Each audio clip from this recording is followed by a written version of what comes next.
Влияние социальных каких-то сетей и медиа имеет свое место в плане развития зависимости.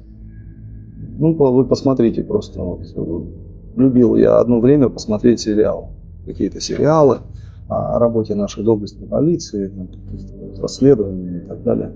Везде присутствует алкоголь. Такое ощущение, что без алкоголя невозможно что-то расследовать, поддерживать порядок, заниматься правоохранительной деятельностью.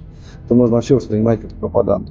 Или какие-то наши рэперы, такие представители молодежной культуры, которые являются кумирами для тысяч подростков, пропагандируют употребление какой-то травки, в общем, секс, наркотики и рок-н-ролл. Все как было когда-то.